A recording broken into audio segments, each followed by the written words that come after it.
जोशीमठ में जमीन धंसने से भारतीय सेना की तैयारियों पर कैसा फर्क पड़ा है? क्या म्यांमार की तरफ से भारत की जमीन पर कोई हमला हुआ या कोई ऑर्डिनेंस के पीसेस लैंड किए जिससे कोई धमाका सुनाई दिया?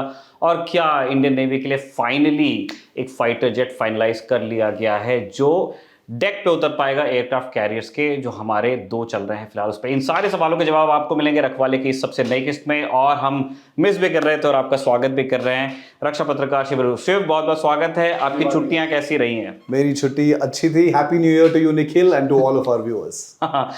शिव, हम लोग बात शुरू करना चाहते हैं कि आर्मी की जो एनुअल प्रेस कॉन्फ्रेंस होती है, जनरल मनोज पांडे ने उसको एड्रेस किया है 12 जनवरी 2023 को, और ऑब्वियसली उनसे वहाँ ये भी पूछा गया कि जोशीमठ में जो ज़मीन धसक रही है तो वहाँ पे आर्मी के भी एसेट्स हैं, काफ़ी सारे ट्रूप्स हमारे रहते हैं, और वहाँ से आगे एलएसी तक के आर्मी फॉरवर्ड डिप्लॉयड है।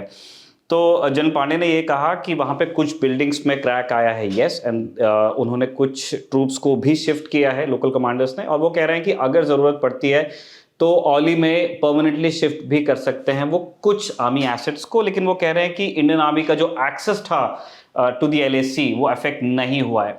शिव, जनरल पांडे का बिल्कुल ये काम है, जिस भाषा में उन्होंने जवाब दिया वो यही कहेंगे। आपकी रीडिंग क्या है? क्या इस तरह की जब घटनाएं होती हैं वो सेना की प्रिपेयर्डनेस पे किस तरह का असर डालती है? निखिल, तीन चार चीजें। एक तो जनरल पांडे ने जो कुछ बोला है वो बिल्कुल सच है। जो पेट्रोलिंग रूट्स जो हैं, जहां से जोशीमठ से निकल के एलएसी की तरफ जो रूट्स हैं जाने के लिए, वो एक्चुअली अफेक्टेड नहीं है, क्योंकि जोशीमठ एक यूनिट हेडक्वार्टर्स है। लेकिन जो एक्चुअल जो सैनिक तैनात है, जो पेट्रोलिंग में चले जाते हैं, वो काफ़ी बाहर है जोशीमठ से, थोड़ा नीचे है। तो इसलिए उन पर डायरेक्टली कोई असर नहीं है जो अभी जो मसला वहाँ चल रहा है। दूसरी चीज़ निखिल, बहुत सालों से सेना के पास ऑलरेडी एक कंटिंजेंसी प्लान था। उनको ऑलरेडी इंटरनली एक असेसमेंट था, पता चल गया था कि देखो ये एक परमानेंट स्टेशन नहीं हो सकता है, क्योंकि उनको भी पता है कि बार बार ये रिपोर्ट्स आते हैं जिसमें बोला जाता है कि देखो यहाँ खतरा है, यहाँ पे क्रैक्स होने वाले हैं, ये अनसस्टेनेबल है। बहुत कमिटीज़ ने ये प्रूव करके प्रेजेंट किया है। तो आर्मी की तरफ से उनका कुछ इंटरनल भी इमरजेंसी प्लान्स है, क्योंकि उनको पता है कि गवर्नमेंट कुछ कर सकता है लेकिन आर्मी के पास कोई समय नहीं होगा। अगर उनको डिप्लॉय करना है, अगर उनको रिस्पॉन्ड करना है, तो उनके पास कोई एक्सक्यूजेस नहीं होंगे। तो इसलिए उनके पास ऑलरेडी कंटिंजेंसी प्लान्स है। लेकिन जैसे मैंने बताया कि एक्चुअल जो डिप्लॉयमेंट्स है, जो सैनिक हैं, जो बैरक्स हैं, जो यूनिट के कंपनीज हैं, वो काफ़ी इलाकों में तैनात है, जिस पर इफेक्ट नहीं है। जोशीमठ वाला मामला उन पर इंपैक्ट नहीं होता है। So it's actually not such a big problem.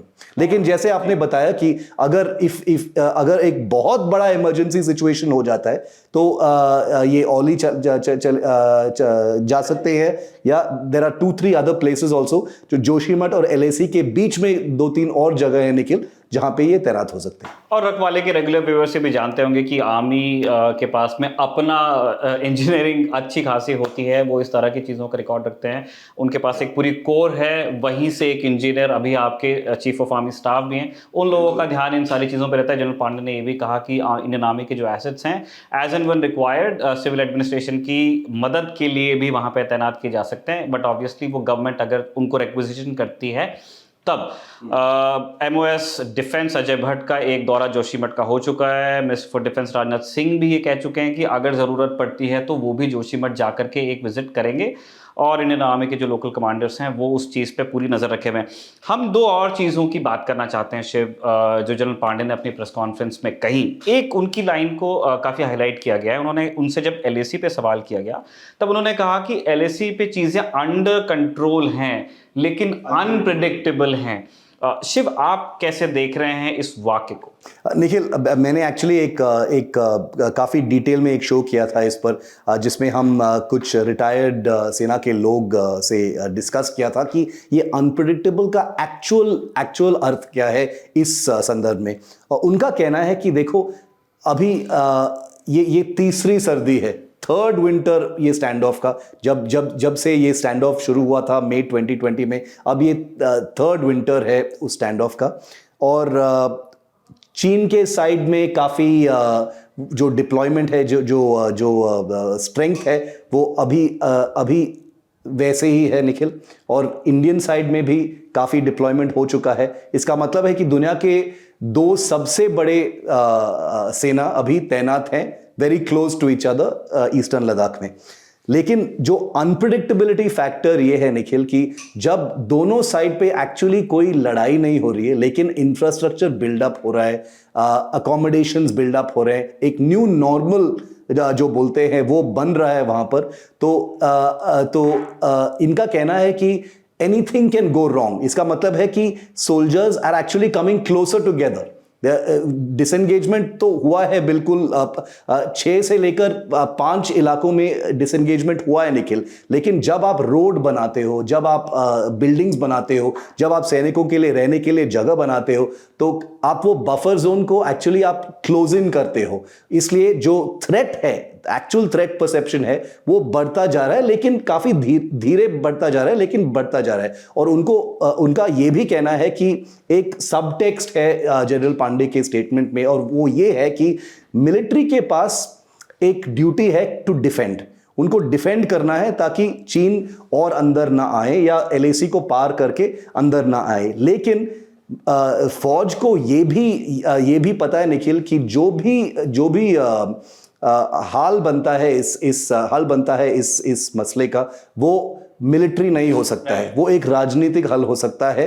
जब मोदी गवर्नमेंट और शी जिनपिंग गवर्नमेंट मिलेंगे, या वुहान समिट या ऐसा कुछ समिट होगा, इसमें से ये रिजॉल्व हो जाएगा। लेकिन अगर आप ग्राउंड पे पर देखोगे, युद्ध इज नॉट अ ऑप्शन। युद्ध नहीं हो सकता है, क्योंकि उसमें से दोनों साइड पे बहुत लॉसेस होंगे, बहुत डिस्ट्रक्शन होगा। इसलिए that unpredictability factor is there कि देखो, हम इतने स्ट्रेंथ में तैनात हुए हैं, तो अब क्या है, what next is that unpredictability निकल।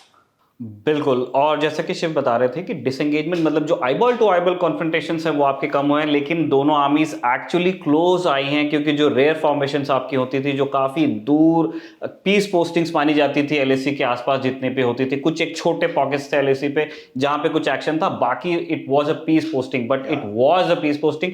अब मल्टीपल लेयर्स में इंडियन आर्मी वहाँ पे डिप्लॉयड है, आईटीबीपी डिप्लॉयड है। और इसका उदाहरण आपने तवांग में देखा है कि जब उन्होंने इस चीज को भांप लिया कि वहां से कोई एक्शन हो सकता है, उस मूव को वो एंटिसिपेट कर पाए और फिर वो जाकर के उन्होंने उनको पुश कर दिया वापस। उस बारे में भी आपने रखवाले में आपको बड़ी तफसील से बताया था। शिव, हम आर्मी की प्रेस कॉन्फ्रेंस से अब आगे बढ़ना चाहते हैं। 11 जनवरी को ब्रिटिश मीडिया में कई समाचार संस्थानों ने इस चीज़ को रिपोर्ट किया कि भारत में मिजोरम में चंपाई डिस्ट्रिक्ट में एक फरख्वान नाम का गांव है जो कि म्यांमार की सीमा के पास है। वहां पे 2 बॉम्ब्स आकर के गिरे जो एलिजिडली म्यांमार की एयरफोर्स उनने उनको ड्रॉप किया है। और उनका मानना ये है कि म्यांमार कोई एंटी इंसर्जेंसी ऑपरेशन कंडक्ट कर रहा था, जिसके नतीजे में वो ऑर्डिनेंस इंडियन टेरिटरी में गिरा है।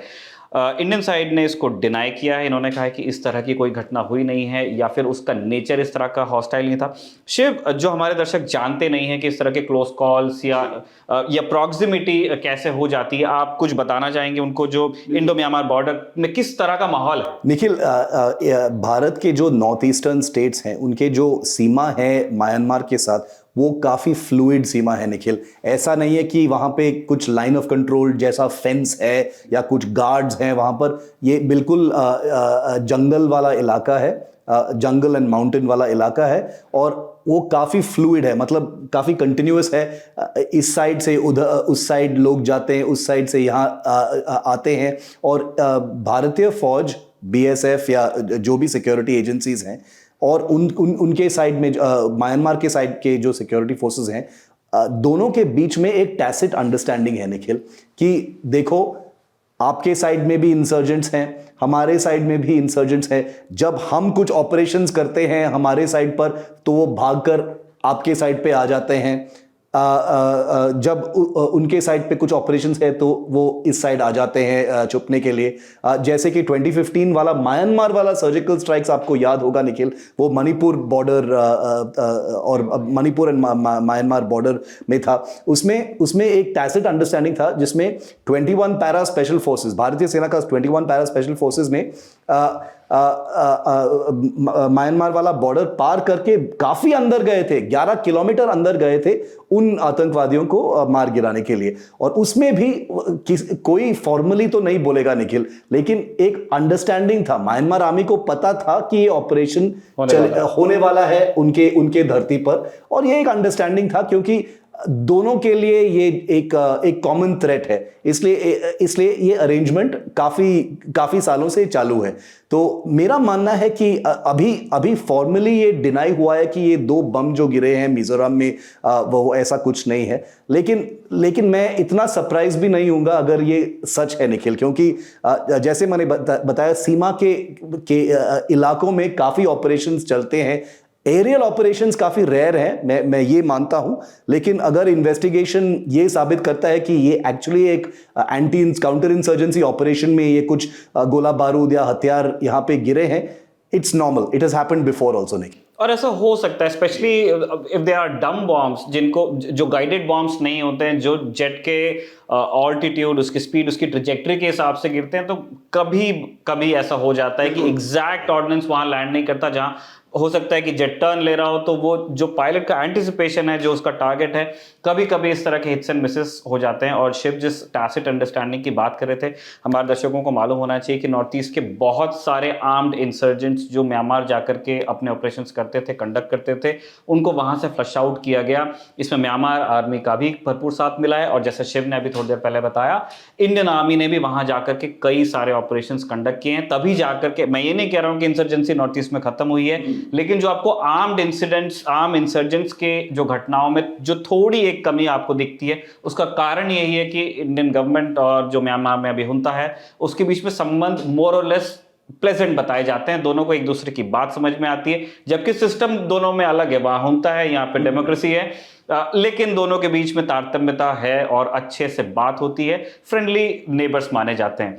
और बहुत सारे ऐसे ट्राइबल्स हैं वहाँ पे जिनकी कुछ के हो सकता है कि जिनके धर्म स्थल उधर हैं, कई ट्राइबल्स वहाँ बसते हैं जिनके धर्म स्थल वहाँ पे हैं। आप उनको मैप में एक लकीर खींच के डिनाई नहीं कर सकते हैं। वो रिचुअल्स करने के लिए यहाँ आते हैं, कभी हंटिंग फोरे करने के लिए आते हैं। ये चीज़ें कम हो रही हैं, लेकिन पूरी तरह बंद नहीं हुई हैं।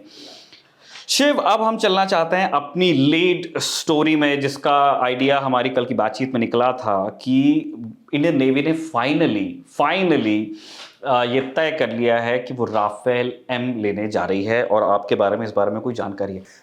निखिल, मैंने दोनों साइड से बात की है, एक्चुअली तीनों साइड से बात की है, नौसेना से भी, बोइंग से भी और डैसो से भी। मैं एक एक करके बताता हूं कि मैंने क्या सुना है। नेवी से ये जानकारी मिला है सूत्रों से कि क्योंकि वो फॉर्मली कोई कुछ बोल नहीं रहे, अभी बोल रहे कि हमने कुछ ऑफिशियली इंटिमेट नहीं किया है, मतलब ऑफिशियली अनाउंस नहीं किया है। इसका मतलब कि अनऑफिशियली शायद इंडिकेशन जा चुका है एमओडी की तरफ से। बोइंग का कहना है, अनऑफिशियली बोइंग का कहना है कि उनके पास कोई ऑफिशियल इंटिमेशन नहीं है। और डैसो का कहना है कि हमने अनऑफिशियली ये सुना है कि राफेल एम का चॉइस ऑफिशियल हो गया है इंडियन नेवी के साइड से। इससे पता चलता है निखिल, और मैंने काफी लोगों से बात की है, कुछ 2-3 रिपोर्ट्स भी आए थे सामने मीडिया में जिसमें लिखा था कि Rafale M has been chosen. ये एक्चुअली सच है निखिल। मेरे जो सूत्र हैं नौसेना और मिनिस्ट्री रक्षा मंत्रालय में, उनका भी कहना है कि जो ट्रायल्स हुए थे गोवा में और जो पेपर डॉक्यूमेंटेशन के ऊपर जो ट्रायल्स हुए थे वो खत्म हो चुके हैं। वो ट्रायल्स वाला प्रक्रिया खत्म हो गया है, और इंडियन नेवी ने सारे जो टेस्ट पॉइंट्स, ट्रायल डेटा, सब कुछ, सारा जो इंफॉर्मेशन है, वो कागजात वो सबमिट कर चुके हैं एमओडी को।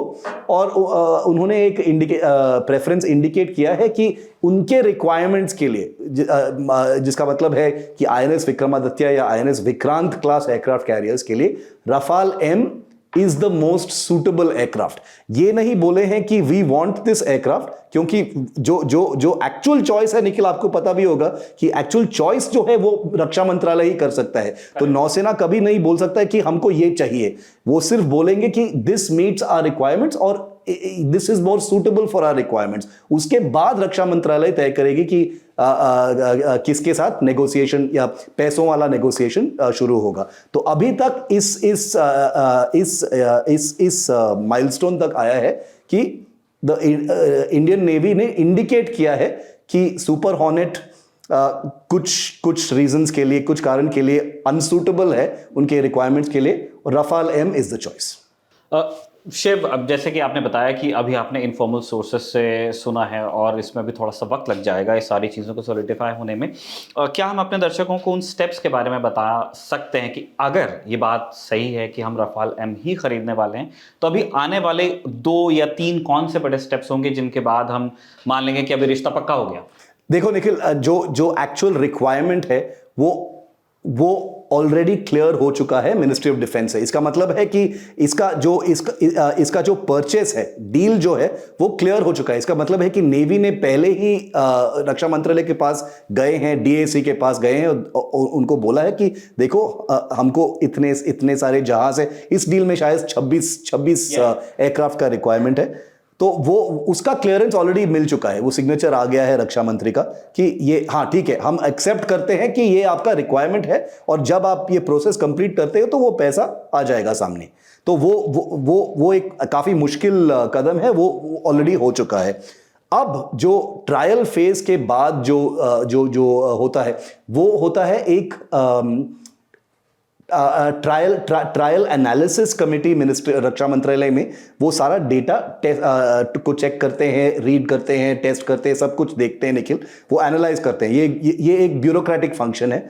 उसके बाद एक प्राइस नेगोशिएशन कमेटी बनता है निखिल, जिसमें रक्षा मंत्रालय और ये भी हमको याद रखना चाहिए कि अगर मिनिस्ट्री ऑफ डिफेंस, रक्षा मंत्रालय मानता है कि इसी चॉइस पर आगे बढ़ना है, तब वो एक प्राइस नेगोशिएशन कमेटी बनाते हैं और रफाल या डसो एविएशन के साथ एक प्राइस नेगोशिएशन का जो प्रक्रिया है वो शुरू करते हैं। लेकिन इन अर्लियर इंस्टेंसेस ऑल्सो ऐसा हुआ है कि कुछ प्रेफरेंस इंडिकेट हुआ है फ्रॉम एयरफोर्स और नेवी और आर्मी, और मिनिस्ट्री ऑफ डिफेंस ने बोला है कि नहीं, हम फिर से देखेंगे, ये एक्चुअली गलत चीज़ है। क्योंकि काफ़ी सारे फैक्टर्स हैं निखिल, ग्लोबल फैक्टर्स हो सकते हैं, पॉलिटिकल फैक्टर्स हो सकते हैं, कुछ प्रेशर्स हो सकते हैं, कुछ इकोनॉमिक फैक्टर्स हो सकते हैं। और हमको याद रखना चाहिए कि जो रफाल का चॉइस इंडिकेट हुआ है, लेकिन जो विमान है जो हट जाता है इसमें, वो है अमेरिकन एयरक्राफ्ट। और अमेरिका और इंडिया के बीच काफ़ी बहुत गहरा संबंध है डिफेंस के क्षेत्र में अभी, तो इसलिए वो सारे फैक्टर्स को भी देखना चाहिए बहुत नज़दीक से। तो देखा जाएगा अब कि एग्जैक्टली क्या होगा रक्षा मंत्रालय की तरफ से। तो प्राइस नेगोशिएशन कमेटी के बाद it will go to the defence minister, उसके बाद cabinet committee on security clear करेगा। जब प्राइस फाइनल हो जाता है तब डील साइन हो सकता है after clearance from the cabinet.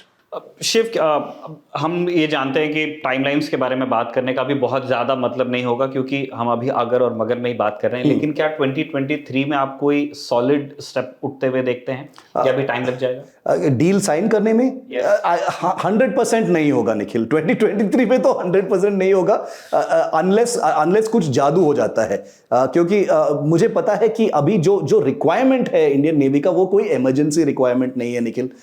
ऐसा नहीं है कि वो बोल रहे कि ये लद्दाख टाइप सिचुएशन तो नहीं है इंडियन ओशन में, तो उनके पास कोई प्रेजेंटेशन नहीं है कि ये एक एब्सोल्युटली क्रिटिकल इमरजेंसी रिक्वायरमेंट है। तो मेरा मानना नहीं है कि इस साल होगा, शायद अगले साल होगा। लेकिन अगले साल तो इलेक्शन का साल है, तो उसमें भी काफ़ी कुछ आ जाते हैं, डील साइन नहीं होते, ये सब वो सब।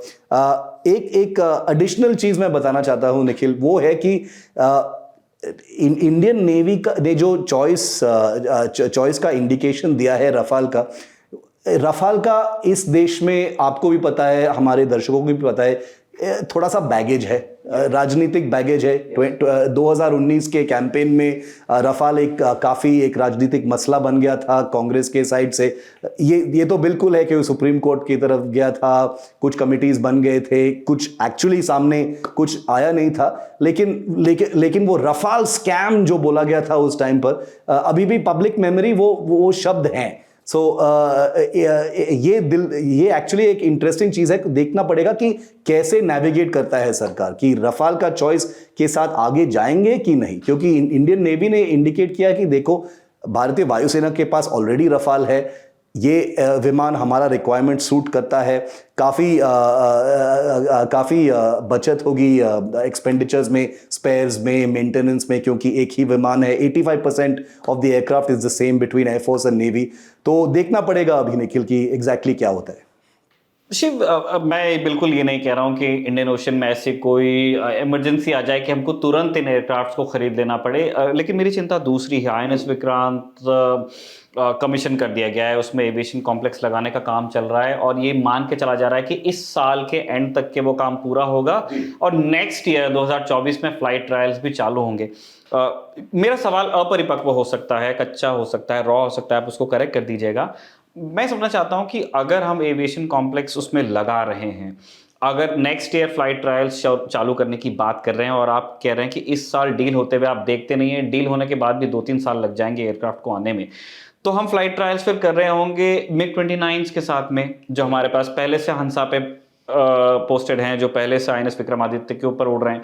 तो हमारे पायलट्स पहले उस एयरक्राफ्ट के हिसाब से INS विक्रांत को समझेंगे, फिर एक नया एयरक्राफ्ट आएगा, फिर वो दोबारा ट्रेन करेंगे। तो आप क्या ये ज्यादा कॉम्प्लिकेट नहीं कर दे रहा है प्रोसेस को? निखिल, ये बिल्कुल रॉ सवाल बिल्कुल नहीं है, ये एब्सोल्युटली बहुत ही महत्व सवाल है। क्योंकि जैसे आपने बताया कि जो एविएशन कॉम्प्लेक्स, जो इंटीग्रेशन और टेस्टिंग होगा, वो इस साल के लैटर हाफ में होगा। आई थिंक जुलाई अगस्त से ये एविएशन कॉम्प्लेक्स का इंटीग्रेशन और ट्रायल्स होंगे। और जैसे आपने बिल्कुल सही बताया, MiG-29K के साथ होगा INS विक्रांत पर। लेकिन निखिल, जो एक्चुअल इंटीग्रेशन और टेस्टिंग जो है, गोवा में जो ट्रायल्स हुए हैं, वो शोर बेस्ड टेस्ट फैसिलिटी में जो एक्चुअल ट्रायल्स हैं, वो जो मॉड्यूलर टेक ऑफ और लैंडिंग सिस्टम जो है गोवा के एयरपोर्ट में, MMM एयरपोर्ट में, जहां पे ये ट्रायल्स हुए थे रफाल और सुपर हॉर्नेट के साथ, वो एक्चुअली एक रिक्रिएशन है INS विक्रांत या INS विक्रमादित्य का डेक का, निखिल। इसका मतलब है कि जब ये एयरक्राफ्ट ट्रायल्स कर रहे थे उस टाइम पर बहुत सारा डेटा मिल गया था कि इसका परफॉर्मेंस कैसे होगा। कुछ इंडियन पायलट्स ने भी इन विमानों में टेक ऑफ और लैंडिंग किया उस शोर बेस्ड टेस्ट फैसिलिटी में। और इसके अलावा कुछ सिमुलेशन स्टडीज भी लगातार होते आ रहे हैं। मेरा इंफॉर्मेशन है कि 2007 से निकल 2007 to 2008 से डैसो और बोइंग दोनों ने INS विक्रमादित्य, उस टाइम गोर्शकोव उसका नाम था, उस पर काफ़ी एडवांस सिमुलेशंस ऑलरेडी कर चुके हैं। वो इंडियन पायलट्स को बिठाए उनके सिमुलेटर्स में कि देखो, हमारा विमान काफ़ी कंपैटिबल है, आपके एयरक्राफ्ट कैरियर जो आपको मिलने वाला है 2013 में, बिल्कुल कंपैटिबल है। तो ये लॉबिंग बहुत पहले से ऑलरेडी चल के आ रहा है। तो आपका सवाल बिल्कुल सही है कि क्या कुछ डिले हो सकता है, will it make it messier?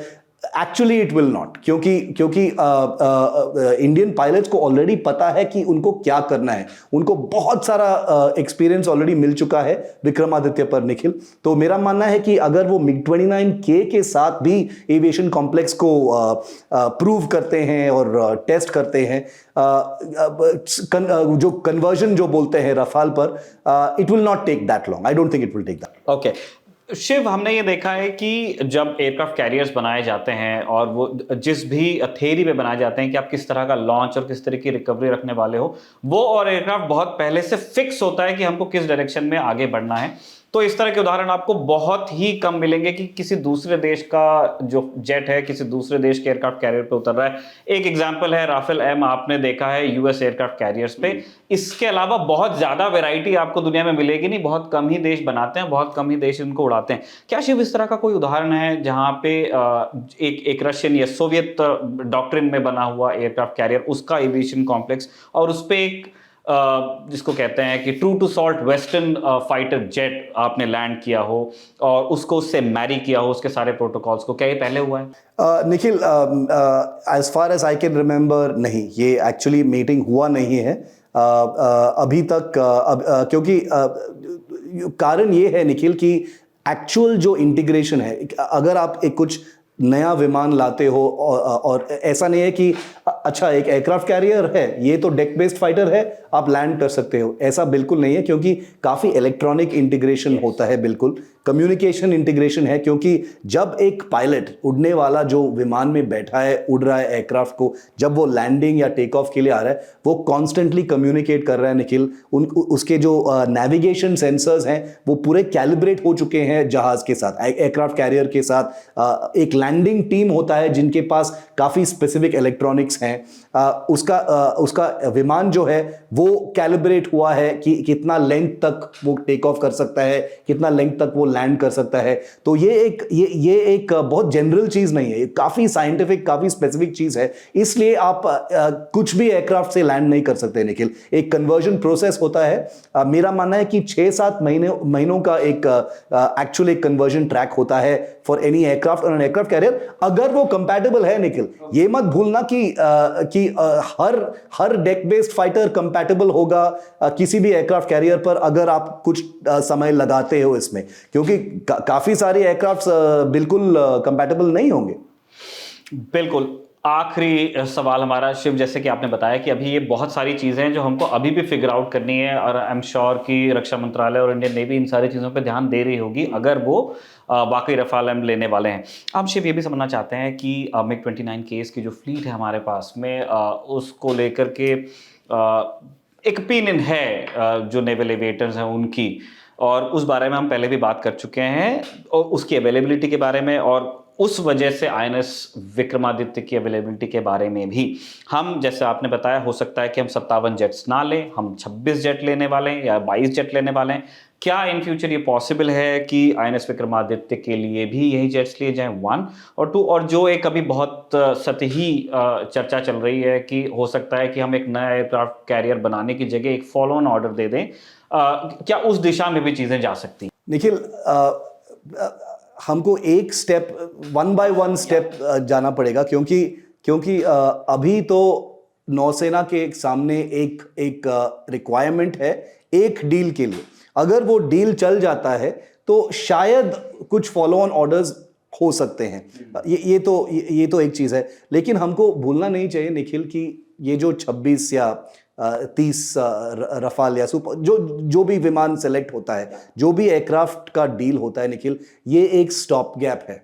उनका ऑफिशियली कागज में भी नौसेना का मानना है कि ये जो डील होगा ये एक स्टॉप गैप होगा, ये उनका परमानेंट लॉन्ग टर्म सॉल्यूशन नहीं होगा उनके डेक बेस्ड फाइटर्स के लिए। जैसे हमने कुछ पहले एपिसोड में भी बात की है उस पर, Ted-BF twin engine deck based fighter जो है, जो एक डीआरडीओ का और एचएएल का एक जॉइंट प्रोग्राम है, कुछ प्राइवेट सेक्टर में भी जुड़ चुका है उसमें।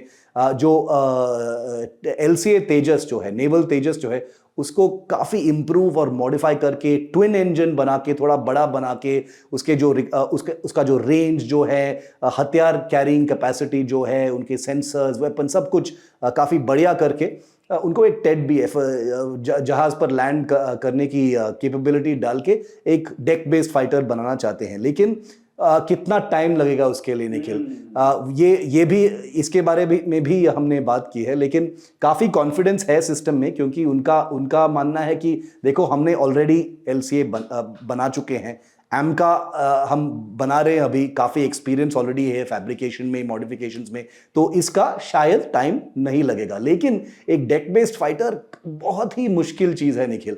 Naval fighters are the most difficult aircraft to build, क्योंकि उसमें जो जाता है for landing and take off, वो कोई और मामूली एयरक्राफ्ट में नहीं जाता है। तो इसलिए एक चैलेंज है, लेकिन काफी एम्बिशियस टाइमलाइंस भी सामने आ गए हैं निखिल, कि कुछ रिपोर्ट्स में लिखा है कि 2026 तक रोल आउट आ जाएगा, फर्स्ट फ्लाइट 2027 तक हो जाएगा, 2032 तक फुल रेट प्रोडक्शन भी हो जाएगा।